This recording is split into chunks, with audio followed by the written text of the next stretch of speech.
Thank you for joining us for our inaugural Lunch and Learn. My name is Zach Dorst. I'm a regional coordinator with Vermont Emergency Management covering the Northeast Kingdom of Vermont. I'll be your host today, and I'm coming to you live from the future Groton Community Connect Hub in Groton, Vermont. I'm joined off camera by Sid Pollock, who is our VEM regional coordinator for another one of the regions of our state. He's going to be handling the chat and the questions and answer. And just so you're aware, at the top of your Teams meeting, there's an option to do Q&A where you can drop in a question. Sid will be monitoring that. You can also enter it into the chat. Because we have so many people joining us online today, we're not going to open up microphones just because it would be potentially a little bit chaotic. Real quick on just some background on the Groton Community Hub. This was created to help close the digital access gap for the area. It's designed as a community resource where residents can access high-speed internet for things like medical appointments, job interviews, remote work, and also supporting visitors in the area who need access. One other really strong benefit of this is it's going to help this community and some of the other local communities to access preparedness training, remote stuff that they wouldn't have had access to previously. Help them out with some of their disaster communications with the state EOC due to the high-speed internet here. And then in the event of a disaster, help out with recovery stuff. So we really appreciate the Groton Hub for letting us participate and use this space. Joining us today is our guest, Greg Hauser from North Carolina. He's coming to us remotely. He's not in Vermont, although he was in Vermont a couple of weeks ago, which is pretty awesome. Greg is the statewide interoperability coordinator for North Carolina's Department of Public Safety in the Office of Emergency Management. With decades of public safety experience, I'm aging you, sorry, Greg. He's led statewide emergency communications and interoperability efforts, helping counties and cities prepare for communication challenges, and then supporting them in their response efforts. Following Hurricane Helene, he helped coordinate the restoration of communications across isolated counties, translating real-world challenges into practical strategies for building resilient systems and helping everyone get connected. And just for some background, Greg connected with us through some other connections with statewide interoperability coordinators out of the Oregon Office of Interoperable Communications and Oregon Emergency Management, specifically Jeff Perkins and John Lee out of there. And you know, the reason I bring that up is just to show how important these relationships are across the country and how, you know, Vermont, we rely on our partners and experts across the country. And, you know, we certainly hope to reciprocate. And North Carolina has been a great partner in disaster response. Greg's going to talk about that shortly. But we've worked together on multiple disasters with their teams coming up and our teams going down. So we're very excited to have Greg with us today and appreciate everyone taking the time to join us for this first Lunch and Learn. And Greg, I'm going to hand it over to you. And again, thank you for joining us, and thank you everyone else for joining us online to attend this. So the floor is yours. Thanks, Zach. I appreciate you, sir. And first off, before we even get going, I want to wish you a happy birthday, my friend. Speaking of aging, happens to all of us, but it goes without saying to echo your importance of relationships. Today, we only have an hour to talk, but the goal of today is to collaborate, is to share information. We experienced something in North Carolina that was it was unimaginable to us, and we want to share that, right? And we want to learn from you as well. So we're just I'm gonna get right into it. Full disclosure, you know, I went to college, so and I've taken a lot of Con Ed just like you. I've got about 40-ish, 50-ish slides, but we're gonna get those knocked out because I want to hear from you guys and get going. So just like Zach said, pop questions in the chat. If you have anything that you want to add, just throw that stuff in the QA in the chat, and we can share information. So first off, I want to lead off by a disclaimer, right? I don't anticipate this, but normally when we give this this presentation, we're face to face, and people, you know, this event in North Carolina elicited a lot of passion, a lot of trauma, a lot of motivation, right? And this is my story, right? This is my story only. I see people from North Carolina and our team on this call right now. It is not me telling their story. They went through something in some cases that was completely different than what I experienced. We have folks that were personally affected by this event on this call, and I have the greatest respect for them and our team. And I'm so proud of what we accomplished, and we'll get into some of the specifics on that. But the goal of today and the point of us doing this is to make sure that we get these things out into the public safety world to talk about them. But first off, I want to thank you, Vermont. Zach alluded to it straight away. If something bad happens, or it looks like something bad is going to happen in North Carolina, the relationship built between our search and rescue folks, our first call is to the state of Vermont. And normally the response we get is we're already on the way. We're already passing through the Berkshires there in Massachusetts.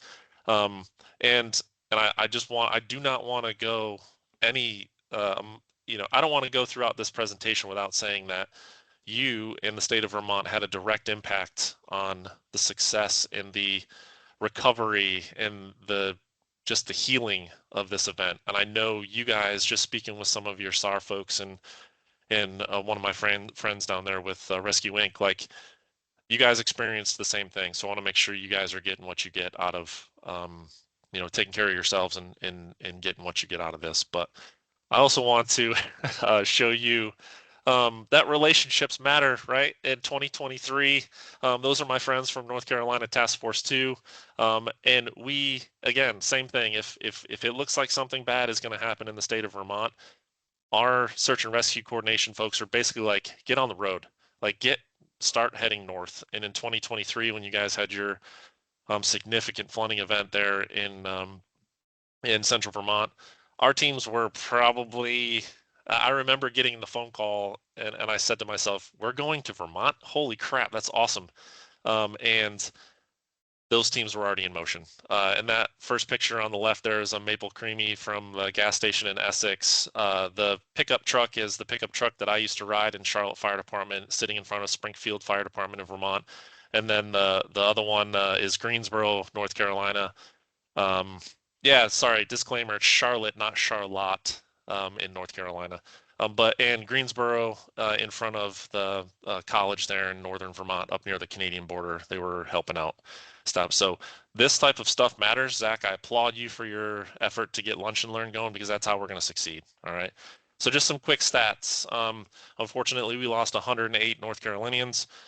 We had 3 line of duty deaths, and some of these things go unnoticed, right? And it's a bummer. It's one of our things that this thing was so extensive and the tragedy was so expansive that some of those impacts go unnoticed. So I'll let you read these. The important thing that I want to talk about are the bullets down towards the bottom, right? So we lost almost about 1,700 miles of fiber optic cable in Western North Carolina. And for those that understand what that means is we were kind of we were in it, right? We were in a difficult spot. A lot of things in our connected world are connected by these hardline fiber connections out of central offices. So not to get into a networking class, but we were jammed up from the start. I also want to point out we saw a 586% increase in 911 call volume for those areas for which people could access 911. And then at some point we had 19 counties that experienced significant impacts to communications, 5 of which were catastrophic, meaning they were greater than 85% off the air. So that's what we were up against. That's to level set the playing field. This is what we're going to talk about. We're going to talk a little bit about our strategy, some of our tactics, and then that continuity of government and things that we think the state of Vermont could benefit from our experience. And at some point, just to get into it, bottom line up front for us, the things that we want to express to you guys, right? You're going to need more people. If Vermont has its worst day, when North Carolina has its worst day, we needed more people, right? We'll get into that a little bit later. We need to start investing in specific targeted technology, and we need to do it together as a state. So if you're thinking of these things and I applaud your community hub there in Groton, that's a great idea. Like, that's a targeted technologic solution to a potential problem that you foresee. Awesome stuff, right? Need to diversify services and methodologies. You can't rely on that one thing to solve your problem. You can't say, and when I mention brand names or systems or networks, I'm just mentioning them ad hoc. I'm not calling them out, but you can't say, well, we've got Verizon Frontline, FirstNet, we've got Starlink, we've got this, we've got that. All of those serve a purpose. It's good, but you can't rely on one thing for all of it. So just keep that in mind as we go through. We need to normalize talking about the really bad days. Sometimes in our world, it's a little bit scary to talk about what happens when you are completely isolated and by yourself. That's a scary place to be, and then throw stress and passion. That leads to a clouded decision-making matrix there. So something we need to start talking about at a little more normal, with a little bit more normal occurrences there. We need to invest more at the local level here in North Carolina. We need to make sure funding gets down to the local level. And then we need to invest more time on educating elected officials. I'll talk all about that here shortly. Real fast, this is how we are laid out in North Carolina within North Carolina Emergency Management. We are tasked with the Emergency Support Function 2 leadership role, and that is my role. So when we activate, the director of North Carolina Emergency Management basically hands the keys to me to assemble an amazing team of over 220 people from state, local, federal, commercial partners, vendors, technology partners, broadcast, everyone. So, and you can read some of our other responsibilities, but our job basically is get ready for North Carolina's worst day. And that was my mission the day I was hired. So just some assumptions, and these were identified in 2023 when we were coming up with our plan. We will need a lot of information. We will need loads of information when we have our bad day. How are we going to get it? How are we going to get that information to the people that are making the decision? Not sure. We thought we were sure. Not sure. Weather and environmental factors will restrict movement. Truth. You saw it. Thousands of miles of roads in Western North Carolina were gone, and I'll show you some pictures shortly. Significant portions of comms will be overwhelmed or inoperable. True. We lived that. That came true. All right. So do you have a plan for this? Are you talking about this? All right. During a catastrophic situation, your requests may be unrealistic and unattainable. We may not have something to send you for days. Okay. So as an emergency management professional, having that approach to your reaction or your managing of consequences, you might want to start thinking about that. There is a saying I'm sure you guys have heard it before, but the first 72 is on you, right? But are you willing? Are you prepared to do that? Right? If you're going to say it, you got to act it and you got to live it. So just again, methodically take those things into consideration.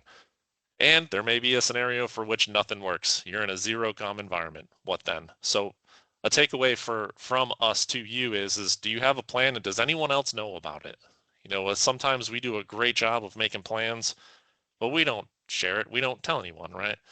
So that's just a shameless plug. Get those plans out there. All right. So we do strategy calls. Every other Wednesday. These were the expectations about probably 2 months prior to. This is what we talked about in our planning. First responder comms is way more than your walkie-talkie. In Vermont, you guys know that, with limited access and limited connectivity up there. A lot of what Zach said in the opening, 90% of our solutions are going to come by a pre-made relationship. Hey, I know this person, they've got a solution, bam, get them in the game, get them working. And there is no technology that will solve all your problems. So your mental state is going to change based on your ability to use your tech platforms. And I'm not too sure about you guys, but if I look at my phone, well, again, this might be kind of cliche talking to you guys, some of you in remote Vermont, but if I look at my phone and it has no service on, I get angry. I'm like, well, damn, right? I get flustered. Something changes in my mentality, and we live that, right? So get comfortable in that environment. And again, train and exercise without technology. Try it. It's okay. It's safe. Make sure That if your plan says make contact with, talk about how you're going to do that and how you're going to do that when nothing works. So play those pieces out in a controlled environment. All right, so this is from my recollection, my point of view during Helene. This is how it happened. Okay, so we're going to give you a glimpse into a timeline and our actions, and then we're going to try and apply it to you guys to say, if you were in our shoes, these are the things that we wish we thought of. Okay, so part of my job is I have to write a risk assessment or a risk analysis for the state of North Carolina. I submit that to the director. The director puts it in an executive summary that goes to the governor. So on the right there is my initial risk assessment. I assessed risks to be moderate in this event, so I was totally wrong, right? But we had never experienced anything like this before. We thought we did in Western North Carolina a year or so earlier. So those are our initial concerns. That is what I documented. So I think for you guys in Vermont, our recommendation is to talk about what those high risks are and then take it to volume 11. Like if you think you're ready for your day, your worst day, if you are, cool. If you're not, cool, just talk it out. All right. So we like to have a force laydown. So this was our resources force laydown for that September 25th. We walked our processes. We stood up part of our strategic technology reserve, which is a bunch of technology things. We got people moving. We stood up our resources, our single resources, our COMLs, COMTs, urban search and rescue comm specialists. Everyone was in the game, okay, for what we thought was a scaled event. So this is a normal hurricane rollout. It's pretty standard. What is not standard is resources from the eastern part of the state moving to the western part of the state. Normally, it's our teams from the west moving into the east, okay? So just keep that in mind. All right, and so again, this is we activated on the morning of September 26th, and then this is what it happened. So you can see the bubble there over Western North Carolina, and at the end, when it was all told, about 30 inches plus rained in some of those areas. So September 27th, 2100 hours is when we knew something horrible had happened or was happening in Western North Carolina. The moment I saw it was when I looked at social media and I saw a local Charlotte area meteorologist post this, and I thought to myself, something horrible is happening. We need to start reaching out, proactively reaching out, because normally if you don't hear from people, what do you assume? Everything's good, right? All is well, it's doing what it does. And that was not the case, right? And we started to realize it, almost all of us at the same time in the state EOC and the regional coordination center started to think to ourselves, this is not good. All right. And then 27th, for those that are familiar with the FEMA lifelines, at that point, we went into amber, and then less than 12 hours later, we went all red, which is a scary place to be. So takeaways. Right away, 19 PSAPs were rerouting 911 calls throughout the state of North Carolina. All right. So for you guys, and I'm not totally familiar with the 911 center layout there in Vermont, but if that 911 center is removed or isolated, how do those things happen? Where does 911 call? Where does it land? And then in turn, how do you get that emergency back to that originating entity or agency? So we had 586% more 911 calls going to 25 plus 911 centers throughout the state. We had a huge problem. Okay. We have an 800 trunk system in North Carolina, busy bonks. So when a trunk system, not to get into it, when you hit the push to talk, if there's no capacity left on the system, it'll give you a busy, just like an old landline phone. Okay. That's how we communicate long range in North Carolina. So when that is the only thing that worked, everyone went to that means of communication, right? So they increased their load on there by almost 1,000%. So just the infrastructure wasn't made to support it. What role does amateur radio play and how is it integrated? That's a whole different conversation, a whole different presentation, a lunch and learn session for you guys. Amateur radio is super vital, and they were vital in the success of this event. And again, there's your 1,700 miles of fiber optic cable that was affected by this. So how do you manage the expectation that you're going to be down for a while, right? We were down in some places in Western North Carolina for, I guess 4, 5, 6 days at a time. So you got to be creative, right? And I can say that at some point we talked about during the restoration process or trying to get these fiber lines back, temporary fiber lines. I was probably almost arrested, or I don't know what you want to call arrested, but I almost violated several federal laws pertaining to environmental protection or land use or things like that. We talked about putting a spool of fiber into a helicopter, flying it over the mountain and just flaking the fiber out the door of the helicopter rather than go around the road that was the right of way that was no longer there. The roads were gone, and I'll show you a picture in a second. So if you can't physically get to places because the roads aren't there, there's miles of trees down, how are we going to get there? Right, so that's a great conversation to have in Vermont, pretty rural state. One way in, one way out. If you can't get up there, what's that look like? And then really having that conversation of how do these systems fail, right? So how do they fail, and do we understand how these things fail, and how do we recognize the signs and symptoms? So these pictures, I don't really like showing pictures of destroyed stuff. I think it's disrespectful to the people that experienced it firsthand. But I show these just to show you the extent of the challenge that those teams out there had getting into some of those locations. So you can see pretty much our challenge with the right-of-way. That was on that first recon flight that our Forest Service folks did for us with AT&T. And you can kind of see that's one road that going, if you're familiar, from Chimney Rock up to Lake Lure. And it was just completely unusable. So our strategic priorities on the 28th, we needed to sit down and say, these are the things we got to work on, because there was so much need, so much chaotic behavior amongst all functions, all sections, trying to figure out what was going on out there. We needed to focus on the public safety ecosystem. The public safety comms ecosystem from our perspective, and for you guys, that is government to government communication. So can we talk to each other amongst different levels of government? That's step one. Step two, government to the public. Can we get messages to the citizens in those areas? Get them information, right? Then public to government.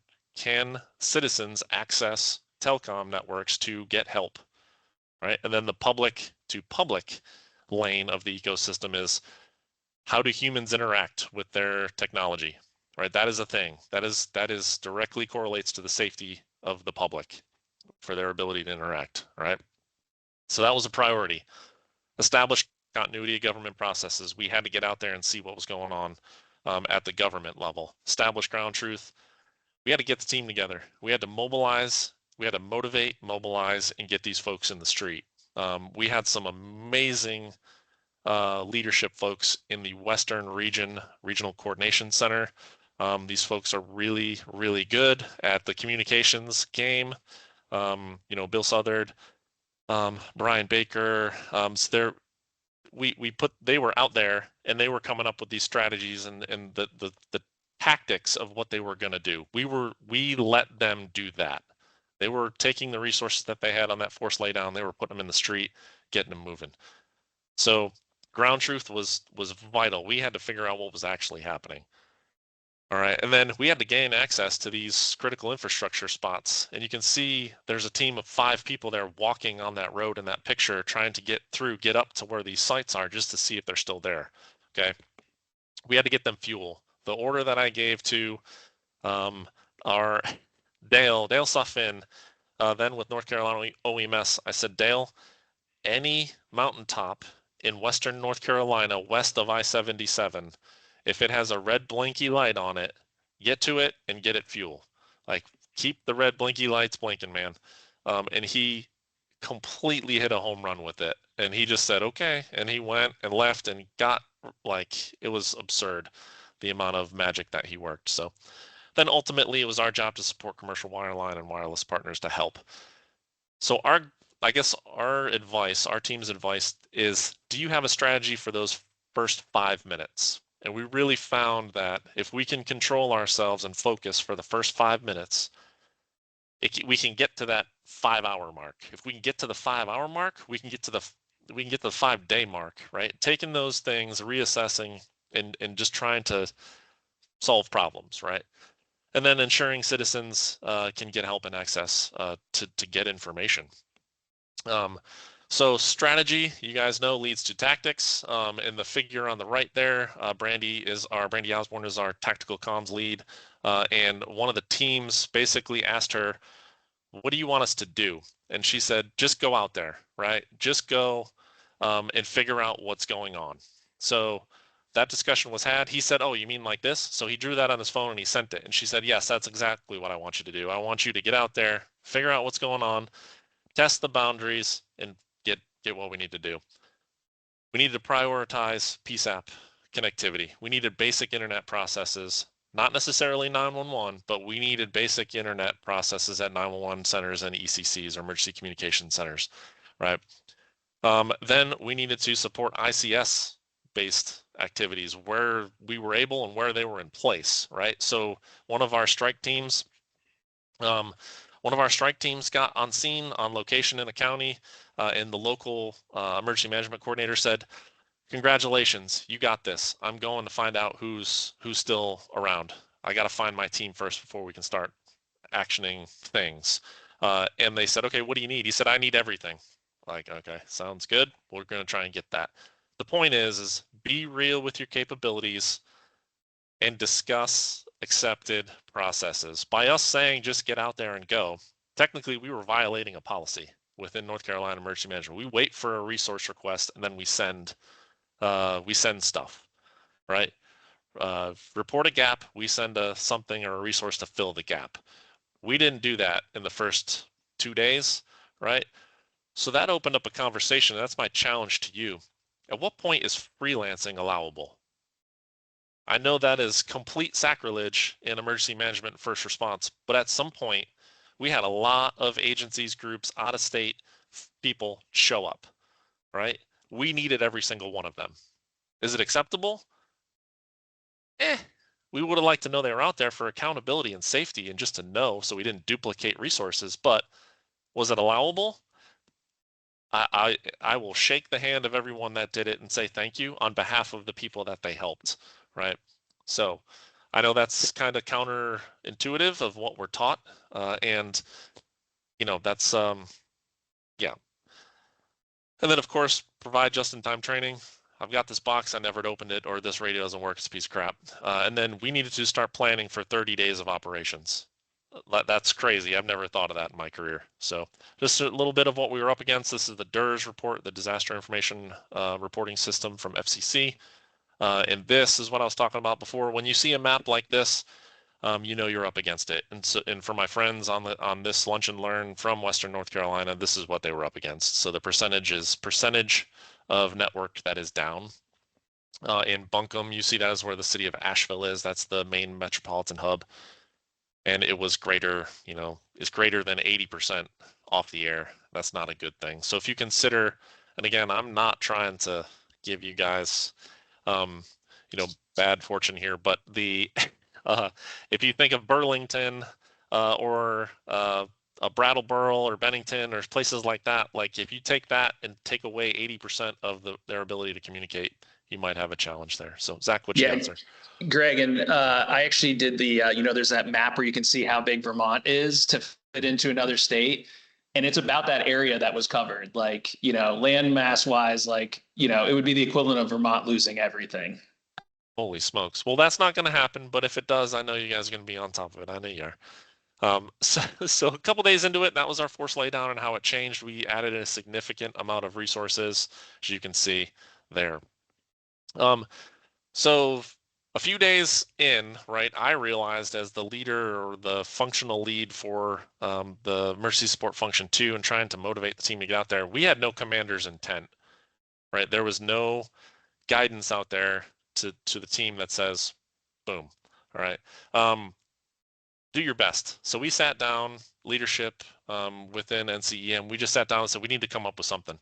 So we did, and these have stuck. These are the program's guiding principles, if you will. So do your best, ask for help, right? Do right by the people you're going to help, regardless of what it is, right? If it means go and get a sleeve of Zinn packs for people, go and get it, right? Help them out if they're in a jam. All right. Be honest. Do not hide bad news. That's a no-go for me. If you are lying to me and you are not honest about what's happening, I cannot do what I need to do to get our hard chargers where they need to be. Let's see. If you think you're better than anyone else, you're not going to do well in North Carolina, right? And we were very, very afraid, but courage was our motivator and is our motivator. Let's see. So continuity of government. You guys heard PACE plan. Zach talked about it. Here was our PACE plan, or this was the status of our PACE in Western North Carolina. Primary, nope. Alternate, nope. Contingent, nah. Emergent, yeah. It was working. We had things that were out there in the field working, HF, things like that, but nobody knew how to access or use it. So the comms people did, we did not. Or the comms people did, the people needing the information did not know how to access that. Then you have S, so this is our version of PACE during Hurricane Helene. Yeah, not a lot worked. And then of course, yep, it was working just fine there in the F lane. Let's see. So at some point, it's going to be very quiet. So figure out within your agency or your group, what's the least common denominator? What is that thing? And a lot of times we hear people say, if I'm trying to get a message across town and it's 3 miles, I'm going to lace up my sneakers. I'm going to write it on a piece of paper and I'm going to run it down there or walk it down there. I can walk a mile in 25 minutes. That might be my, that may be my goal, or my method of getting that down there. So mesh-tastic radios, we'll talk about that a little bit. Some agencies used it, but not many, right? That's a new technology. We're into it now, right? A lot of things happen after a disaster that gets you into those advanced technologies, but we're into it now. I know that doesn't help, and I'm not a technical guy, right? I make the recipes. Lou, I'm the guy who sits down with the ingredients for the recipes. I've got other people that bake the meals, and I would love it to follow up with you on that with our super smart mesh folks. But yes, that is a great. If you're thinking mesh radios, if you're thinking that, you're on track. So continue along that thought process. Just the graphical interpretation of contacts that we made with local government. The goal was to get all 30-ish counties. The goal was to get comms people in the face of everyone in those counties, and we made that happen. Just want to, again, I want to echo how proud I am of our team. I'm going to show you some pictures and list some agencies that operated, and strike team was the strike teams that we put in the field during that initial phase. A lot of these teams showed up before any other resources did. So if I miss anyone, North Carolina folks, I'm sorry, but you are all equally loved by me. And I just want to kind of show that for you guys. Mitchell County, that was the comm strike team trying to get up there, get up the mountain. That's what they encountered. Madison County, I just put that in there. That's from a 911 telecommunicator, which is pretty funny. This little man from Chatham County appeared. He said, "Hi, I'm Jonathan," and he was part of one of our strike teams. He's a ComL, ComT, ITSL, and he was able to get them a Starlink and pop it on their roof, and then he moved on. Avery County, it's up in the Tennessee border. That was kind of what they were up against. Then Buncombe, which is the Asheville, that's the riverbed there. The geology completely changed in some of those areas there. So again, shout out to the state of Vermont. You guys were heavily involved there in Buncombe County. Here's just a graphical representation of that strike team concept that we have. You'll notice we had 3 helicopter mission sets and 3 ground team mission sets. The initial ones were all ground, but we integrated some air ops in there. One thing that we did win with, we had a pretty extensive "Don't Cut the Fiber" initiative. It's just in one of our super techie people came up with text fiber to 41444. And all of those pictures and reports came directly to ESF2. We were able to action those and give them right to the service providers. And that is a picture that we received. And we were able to get that over to Charter Spectrum, who was the carrier. And then that is a local agency getting that message out.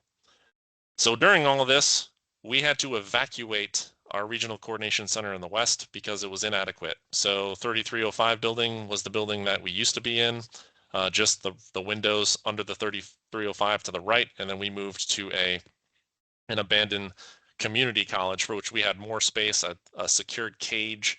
So it was a huge win for us. All right, so what did we learn human factor wise? I know technology is a huge thing. We're going to talk about that in a minute, just from some of the questions that I'm thinking we're going to get here. So for us, so me personally and professionally, I want to share these with you because this is exactly what we experienced. How do you cope without being able to disconnect from the event, right? You guys were affected by some significant flooding in there. You can't get away from it. It surrounds your life. It is very, very difficult to manage in our business. How would you feel if every human interaction that you had over a series of 5 days for me began with a question, right? Think about that for a second. I had to sleep in my guest bedroom in my home because I barked at my wife when I came home because she said, it looks really bad out there. My company and my organization wants to help. What do we do? And I'm like, I can't have you asking me a question right now. And she was like, don't talk to me like that. So in other words, you have to manage that so you can be a decent human being, right? How do you motivate people when you're no longer invested in the mission? If it is so bad, if this horrible thing is happening, how do you stay motivated? That's something that you need to really think about, and especially if you're in a leadership role. How would you feel if you willingly broke the rules? You know it's right. We're going to send people in the street without mission numbers. What does that look like in your organization? Have that conversation. Are you ready for the impacts created by your successful mission? I remember we knew when the internet was working because we were flooded with social media and disinformation campaigns. It was so demoralizing for our teams because we were the ones that got them the internet so that it could be put up, right? So people in there, the disaster tourists that could get down there and tell us how horrible of a job we were doing, that was difficult, right? So be prepared for that. Your success may be met with some impacts there. Yes, it's going to take a long time to heal. Those people in the mountains in North Carolina are still hurting. So from my perspective, folks from Vermont, if you want to take a vacation and get down into some of those small towns and spend some money, that would be huge. It's a beautiful area. People are awesome. Get down there and experience that. So we have I'm not going to say, we have a very salty fire chief on our team. He's a COML. He's one of our all-stars. He came one day. He was in the hotel, like we were just getting our butt kicked day after day after day, and he came in to the state EOC and he said, "Hey, everybody, today is going to be a good day. I feel it. Like I woke up, I came down to the lobby of the hotel, and the person said, "Hey, I made up a thing of breakfast for you. It's right there. I want you guys to have a good day." So he's like, the theme of today is love and empowerment. And so that started our path of healing, if you will, towards like we had to be ready, we had to be prepared for the folks that were being affected in the West. And then as crazy as it sounds, you got to have some sort of fun doing this, right? You have to have some type of drive to motivate yourself. So just some things you see and some things you hear, some things you see, right? Don't let the hard days win. We need to find out who is dead and who's alive. That's really tough in our business to experience those things. And then you hear, nobody's helping. What a shame. You're like, we're helping. We're trying our best. We're doing our best to get out there to help. And then we need a win. Like we just need one win, and that'll set us on that path to do better. And I bet, there was conversations and when everything kind of went down, we're like, I bet you there's 100 people dead out there, 100 line of duty deaths. There's people in the water. I've known I have a lot of really, really close friends with the Asheville Fire Department, and I know those guys. I know all of them were getting in the water. Like that's just their style. Like they don't play, right? They're really good at what they do and they do not play. And that was very scary, right? Things that don't fly, right? My leadership needs to know how many cell towers are down. Well, I don't know, 100 million. Like I just don't know, right? So I'm sorry. My CEO needs me to do this. Okay, cool. All right. And then the general is doing this. Okay. And then you need to get me. Those things just don't work. So from our perspective as emergency management professionals, we have to really check ourselves when we're trying to get information from an information starved area. Right? There is no information. And I know you want it bad, so do I. But you got to temper that because that directly leads to action. So if you don't get, if you don't get what you need from someone and you go ask someone else, like it just kind of defeats the purpose. And then one story, I can get you 100 of those. Where do you want them? And then hours later, you find out that there aren't 100 of what you asked for, and there's no way to get them there. So it's difficult, right? And then things that you say, but you really mean, like, please don't talk to me. We heard that a lot around our area, like, but actually what that really meant is like, I need you now more than ever. Get out there and see if they're okay. And I remember having this discussion, I think he's on this call, but like, I'm afraid that my friends are dead. Like that's really difficult when you guys or when any agency that you guys are experiencing your worst day. That's a part of what we do, right? You got to temper that. And I remember the conversation, go find Isaac, make sure he's alive. Let's start there. Let's get a win, right? And then I'm doing the best that I can. And then when you're really thinking is like, I don't know if I'm good enough.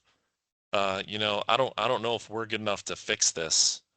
So when that happens, the journey that you travel when these horrible things happen in your jurisdictions is surround yourself with your friends, right?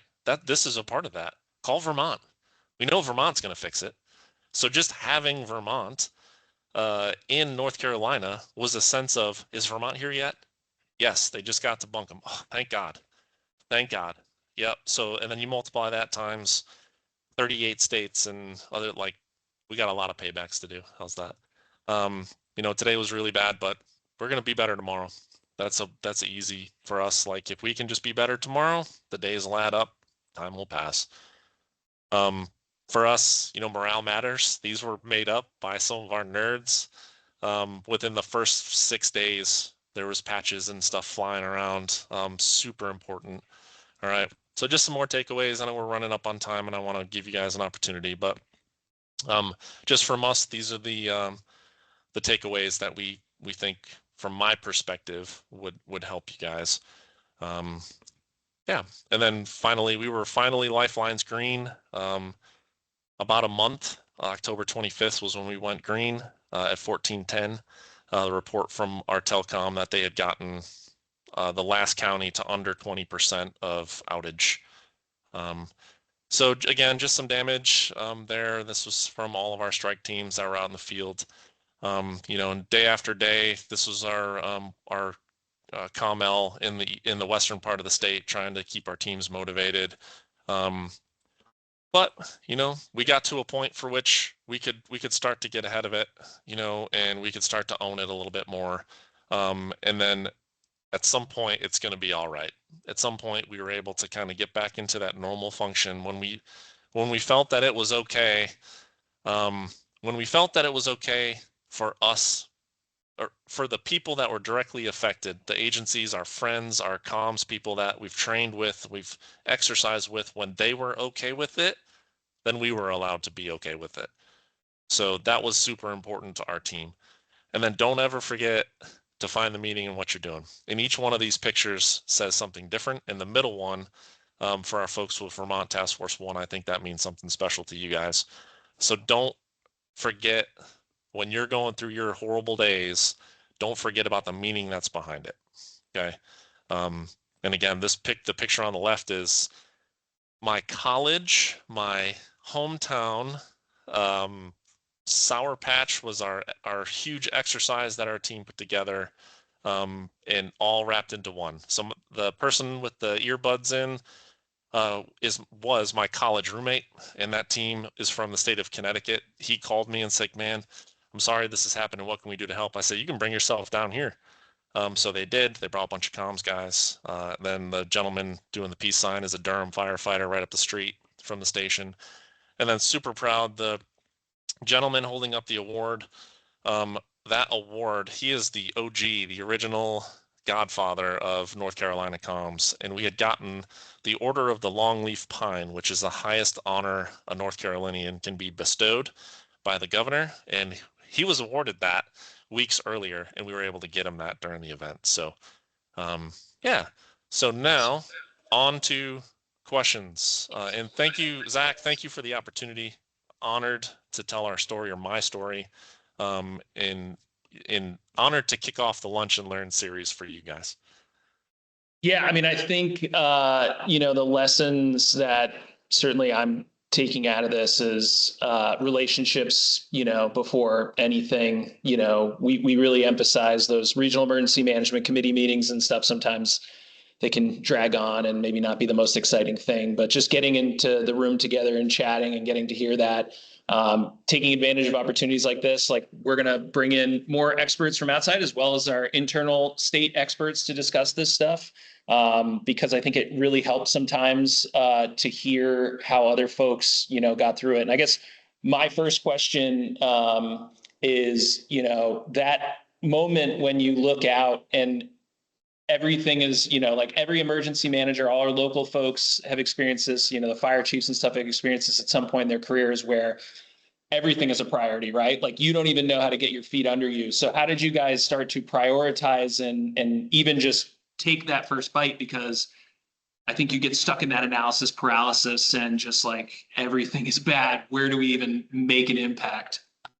Yeah, and I'll give you a good example. One of our assistant directors made mention. He said, "All we need is 3 yards and a cloud of smoke.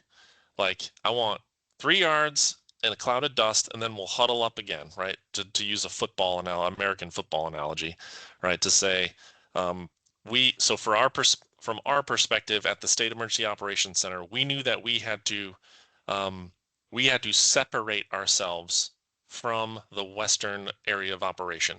So we could not, historically, it is a, "Hey, there's a problem here. What do you think, EOC?" And we say, "Hey, this is what we think. We can send you this." That did not happen. We had to completely divest of decision making at a tactical level, and we immediately separated and became a strategy element. We had to, right? So that initial step in that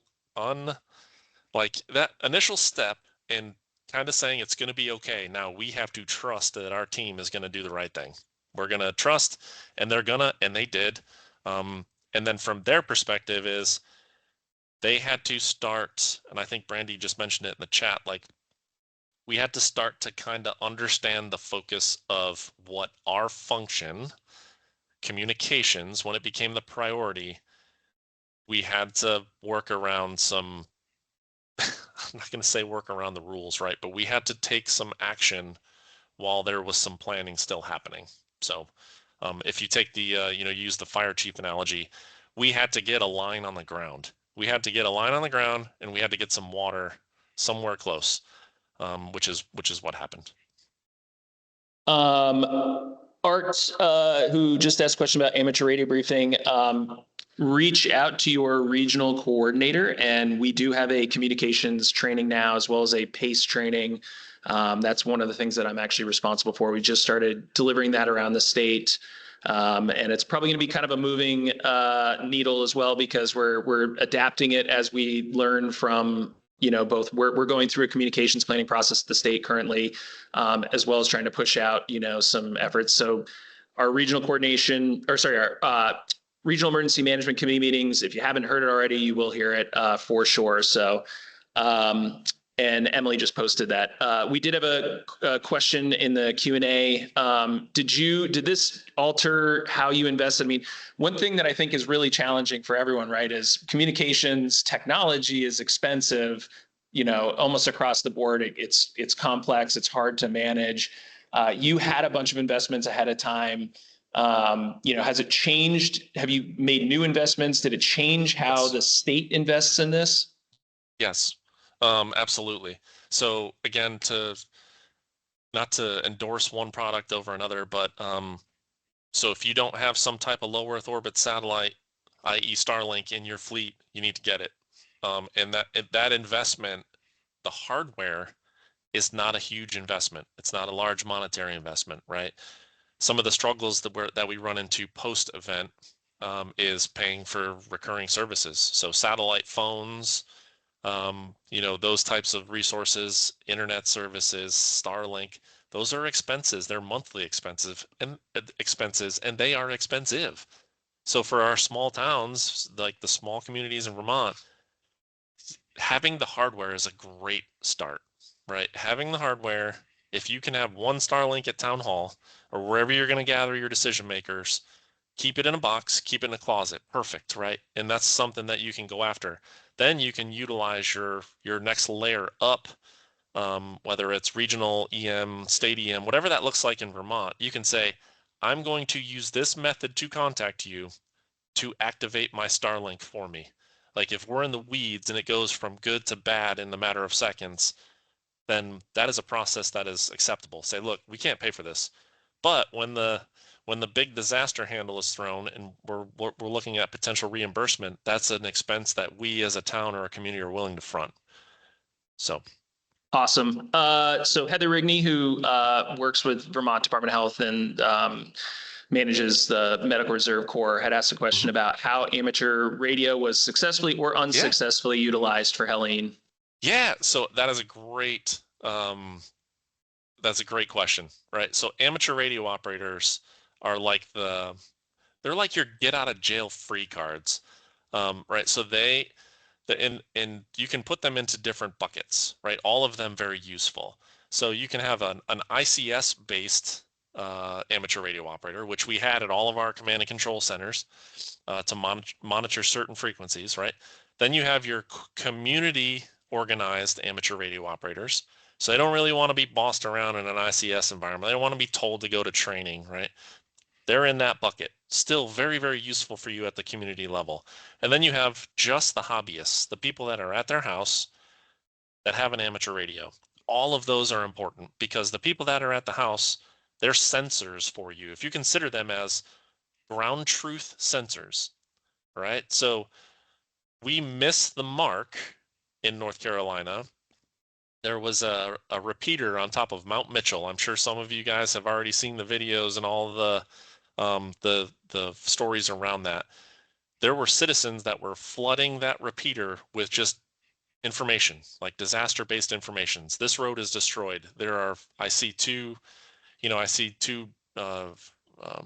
DOAs on my property, and there was all of that was being just rushed into this just basic, I'm an amateur radio and I can talk, right? So we had the amateur radio part lined up at all of our places. Where we missed the mark is we didn't align it with the hobbyists, right? So, and I kind of equate this to the CERT program, the Community Emergency Response Team program. Like if the citizens that want to help, but they don't want to be in public safety, right? Same thing with amateur radio. So great question.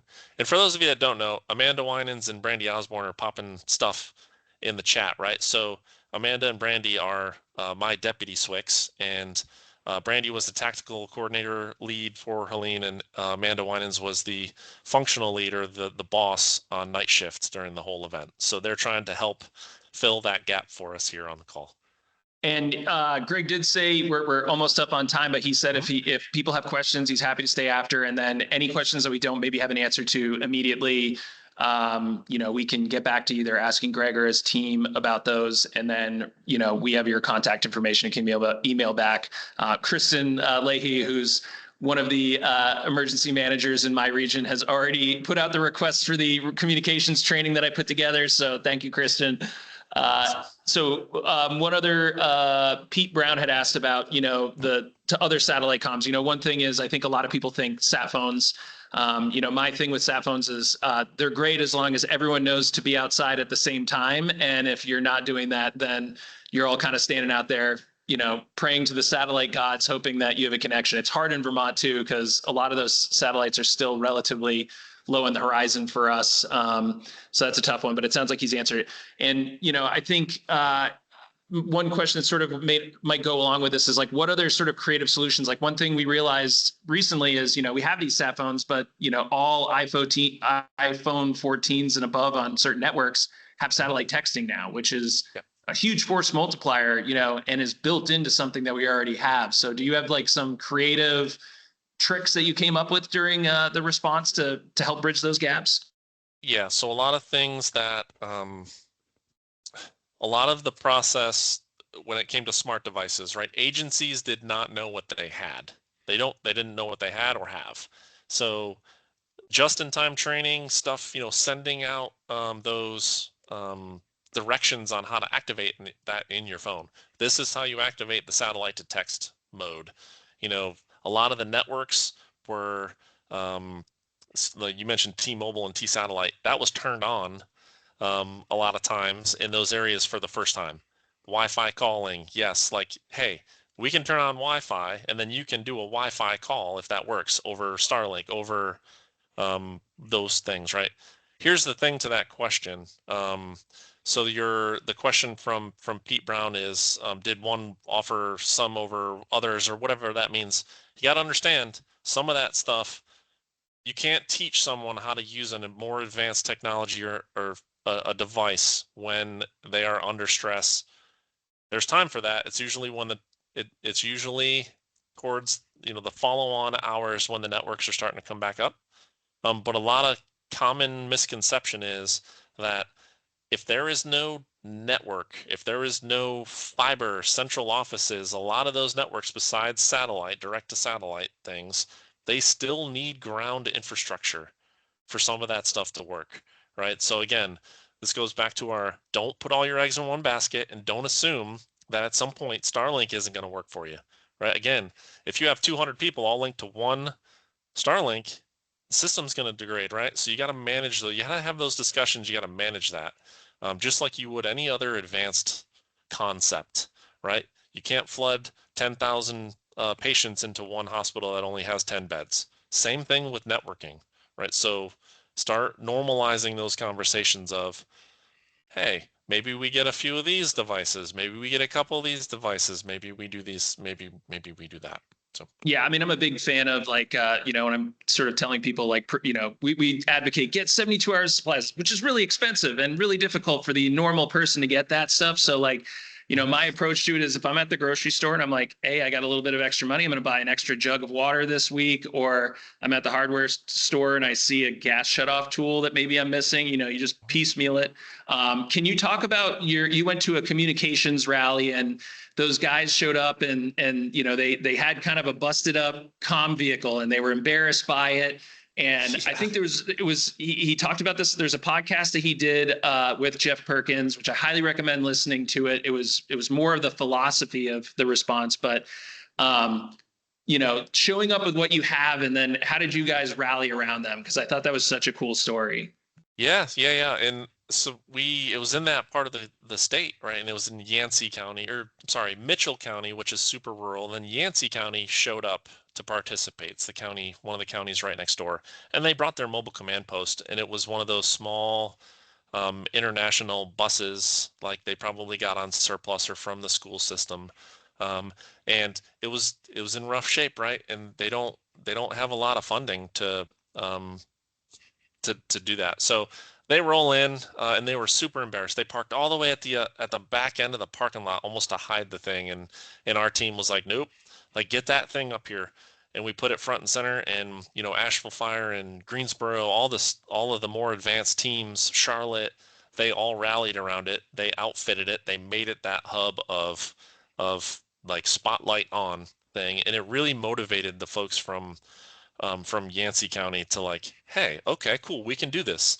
And that's kind of the cool thing about comms, right? It doesn't have to be sexy. It just has to work, right? And I think a lot of times comms people and technology people specifically, they get really overwhelmed. Like Charlotte Fire brings in this huge, amazing thing, right? And it's intimidating when, well, I got the same stuff in a box over there, or something similar in a box. So all of it is relative. All of it is relevant. All of it works. You just gotta get it out of the closet and try and use it. So, and Zach, I do want to mention there was something put in the chat about AM/FM radio stations. Make friends. Make friends with your AM and FM radio stations. Yes, in fact, our state legislature actually just started a program where we're trying to push into even the smaller community stations now. A huge resource because just talking about there was a recent vendor that put out iPause alerts that was hacked and went away. And so, even sometimes your daily use stuff that, is 100% reliable, you've never had an issue with, goes away, and you've got to fall back on that. The other thing that we do in Vermont is, we have all of our meeting points loaded into their local emergency management plan. So like anywhere you post for town meetings and everything else, you can staple up that. And I know during Irene, I think it was Wilmington, Vermont, was sharing a bunch of information on their general store, cork board, and that was how they were communicating stuff. So trying to take advantage of those, whatever it is, right, to be creative in these solutions. And just for sake of time, I do want to thank everyone who joined. We are at the 1 hour mark, but I think, like I said, Greg's willing to stay on a little bit. So if you do have more questions, but I just want to take a moment to thank Greg. I wanted to thank the Groton Community Hub and NEKCV, who is helping put this together. We're really excited. This is going to be a huge resource for this region for the same reasons. As I was driving through town, I was like, I got no cell phone service. I have 2 different cell phones on 2 different networks, and I got no cell phone service. So, now my vehicle and my computer and my cell phone are all connected to this network. So like, it's awesome. And yep, there we go. Emily just shared Awesome. That information about the radio stations. And yeah, and I think, a lot of the lessons that you talked about, it's very much that Vermont way of solving crisis as well. We don't have as much fancy stuff as North Carolina, but I have Greg's phone number now. So absolutely, we'll be giving him a call if we need to. But, we call it Yankee ingenuity up here, right? You just sometimes have to make it work. So I think it's a really important lesson and super helpful just to hear it. And the other thing that I think is just awesome is, putting that emphasis on sort of the mental health aspects of this is, we've been through some really bad stuff up here. And I remember Mike Cannon talking at one of his presentations about Vermont's response down there, and just, that guy's seen it all, done it all. And he said it was a different level. Like it was just an unimaginable level. So, I'm glad you guys are doing okay, and that you've learned some lessons about how to improve it. But maybe real quick, like, how did you kind of push through that to get into the the right headspace to either work during the event or in that recovery process? It's hard, right? You got to be real. I think our team in North Carolina has gotten, our family has grown, and we are a big dysfunctional family within the comms community, IT and comms community in North Carolina, but it's our family. And we had an exercise that our team put together in almost right in the same spot. It was in Transylvania County. They took impacts, but we came back a year later and we had an exercise, and it was really awesome when you show up and you haven't seen your friends in months and months, and you just get that first big hug, right? And you're just like, hey, it's good to see you. And we had the SWIC from Georgia come up and take part in it, and he said, this is really cool. Like, I've never been to a place where No matter who pulls up in a vehicle or a truck or anything, the people get out of the truck and they immediately start hugging people. Like, it's a crazy thing. So you got to be real with each other. And I think it goes back to that honesty stuff. Like, when I can't, um, I got to know that you're okay. And if you're not, that's okay too. But I just need to know that. Like, if to Amanda's point in the chat, we had 2 debriefings, like in close proximity of the people that responded. And it was real talk, and people shared a lot of real difficult things. And you say, Mike, with Task Force 1, saying, I can tell you that was very therapeutic to see Vermont at the state EOC where I work, right?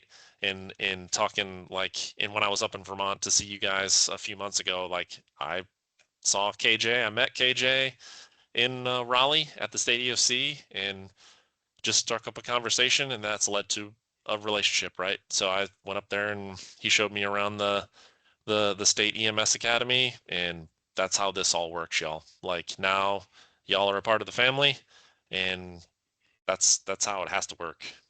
Yeah, and I think, especially for our local folks, who sometimes, like Vermont can feel kind of insular sometimes with, I was a local EMD. I've served in a bunch of different levels within the state and other things. I think it is really helpful to make those connections, virtually if you can't, travel. Like, we don't have there's not a lot of travel budgets around in the state, but I met you through a friend that, I've known for several years through LinkedIn and, online, ways. And, absolutely feel free, reach out to those folks. And Greg has offered to help us with our communications planning. He shared a bunch of resources, which, again, we get to learn their lessons. We don't have to go through it ourselves, which is huge. I just can't say enough, like the networking component of emergency management, nothing else matters. Like sharing those experiences and business cards are just so important. And yeah, it looks like Brandy wants to say something. We can try to unmute you. I'm not sure how this is going to work. So, oh, you did. All right. So go ahead, Works Brandy. Like a champ. Usually Amanda brings this up, but feel obligated. Once the event is over, you also have to realize, like, everybody is traumatized by the event. All the people that lived it, all the people that worked it, everybody's traumatized. And so while we did run those 2 debriefings, and it was very interesting during the debriefings, I think I asked a question of all the people there. I was like, how many people in this room cried during this event? And every single hand in the room went up in both debriefings. So it is extremely stressful and extremely hurtful. It hurts your heart to know what other people are going through, particularly if you've lived through a disaster or something along those lines. But the big piece is like mental health care after the event. We call it the cult, and we just keep recruiting people into our mental health cult. But North Carolina has a very cool program called the Responder Assistance Initiative. And so anybody who's a first responder in North Carolina gets free mental health care. And so they'll assign you a therapist and you can go and talk to them for free. And the number of people following Helene that took advantage of that free resource, I don't have the exact numbers because, of course, they don't share those, but I would venture to guess probably doubled from their normal load. So even though the event's over, even though you've made the hard decisions, even though you've done the big things, the end of it is taking care of yourself and making sure that your people are taken care of, because they will lie to your face. They will tell you, I'm just fine, I don't need anybody. And then the next thing you know, you see them lashing out and behaving abnormally. And so it's a big deal, the mental health piece following the event. Yeah, I think, a lot of the folks that were on this call today are all from, local communities and stuff. A lot of them have been impacted by the storms. We've had 3, storms in a row on July 9th into the 10th. Like, it just seems to be a cursed day at this point. Sid, who's here, and I'm in here, we were first responders. He's still a first responder. So, unfortunately, those lessons are learned in, lost friends and family members and blood, so yeah, I can't stress that enough. And sometimes I think, especially because sometimes communications, you're on that edge and you're sort of absorbing a lot of the vicarious trauma. And I know we're way over now, but Greg, maybe real fast, because I think it does touch this. You told a story about a 911 center where you were about to turn their internet back on, basically, or reconnect them, and had to give them a real quick gut check, which I think, for those in leadership, that's going to happen. It might be you going out the door on a fire engine or something else. Just say, this is about to get real bad, but maybe really quickly tell that story, because I think it is really important. Yeah, sure. Yeah, one of our strike teams, it was not me, full disclosure, but yeah, one of our strike teams was there. They had gotten the technology set up and they're about to turn on a Starlink to get them connectivity to access a basically phone calls and just information, right, to flow in. Then in turn 911. So yes, he went to the supervisor in the 911 center and said, "Hey, can you step out for a second?" And he said, "Look, when we flip this switch on, your life is going to change. It's been quiet. You really haven't had a good opportunity to take a snapshot of what goes around, but I can tell you there are over 100 priority life-saving calls that are about to hit your desk. Like, you need to be ready." That they threw the switch and their lives changed. So yeah, there is a bit of a mindset to it too, right? Like, you got to be prepared for this stuff and think about it now before the storm hits. Training your emotional muscles is just as important as training your physical muscles, as you're getting ready for this type of stuff. But awesome. I think we've answered all the questions. If anyone else, like I said, has any more questions, Amanda, I'll give you the floor here in 1 second. Just make sure you type them into the chat or Q&A, and we will get back to them. Do you mind unmuting, Amanda? Absolutely. One of the best practices we discovered was somebody bought a 30-piece fidget toy box and put it in the comms room and just laid it out on the table. And every one of us adopted one of those pieces that we still have at our desk that kind of helped us get through that. So that was one of the things that we thought kind of silly in the beginning, but like Greg has one that's a little soccer ball that spins that he's almost worn out completely. And that was a few dollar buy on Amazon that really helped to get people through that. So small things like that you don't necessarily think about really helped. Yeah, I mean, that's awesome. I think, the other thing I think, Greg talked about a little bit was the, patches and t-shirts. Certainly those of us who've been in the fire service, like, you can show up at any firehouse and swap a patch or something, or challenge coins.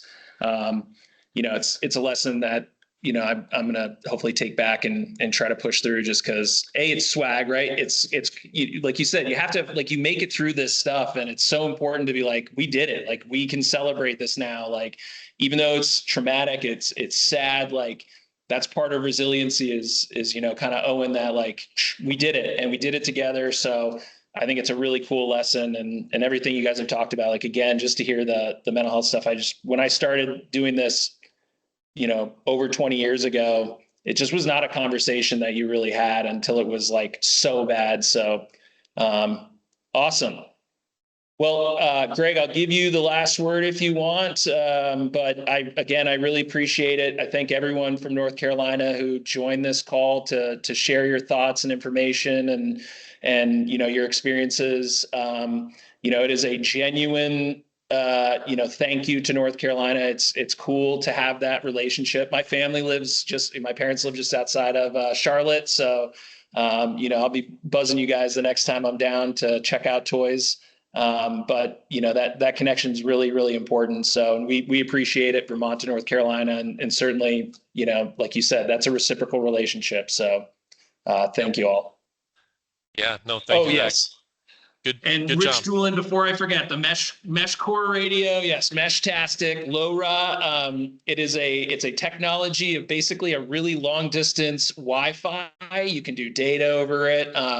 I will reach out to you afterwards because you brought it up again, and I don't want to forget. And I'll make sure I bug Sid, who's your REMC rep as well. But yeah, sorry to interrupt you, Greg. You were saying. No, you're good. And if you need help with that, we've got an agency in Eastern North Carolina that's doing Rockstar mesh stuff, so we can make that connection. But so Zach, congratulations with your first Lunch and Learn. Outstanding, honored to be to kick off this series. Look forward to participating in more of these. But so Vermont, thank you.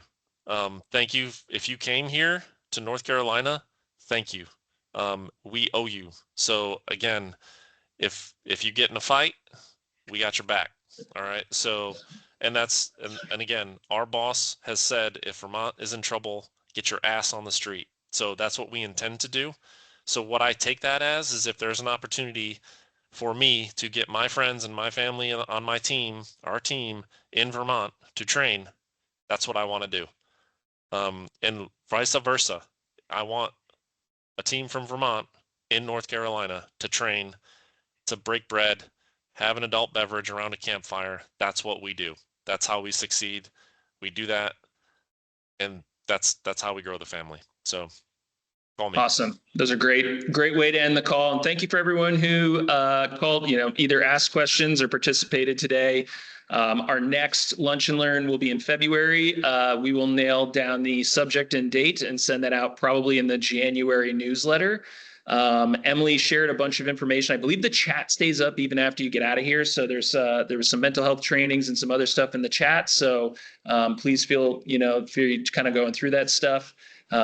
Thanks to all the folks from out of state who attended as well. That was pretty cool to see how many people were registered from around the country. This is recorded. We will put it up on our YouTube and probably social media and some other stuff in the next week or so, working with our PIO. So, and again, thank you, Greg. And, we're going to disconnect now. So we're all friends here. So please communicate. Yes. How do you sign up for the newsletter real fast? If you go to vem.vermont.gov, on the left-hand side, there's an About Us tab. If you click on that, there's newsletter. And then there's also a section that says email lists. If you click on the email list, you can sign up for everything, but our newsletter is posted every single time on the website. There you go. Emily just shared the email list. She's faster than Sid. And again, this chat will be up. So if you have questions and stuff, feel free to continue to send stuff to here. You can also email me at zachary.borst@vermont.gov. I'll answer any questions. And let's see, I think we answered everything, and then Rich, I will work with Sid to get you some info on that as well for the Meshtastic stuff. Thank you, everyone, and have a good rest of your day.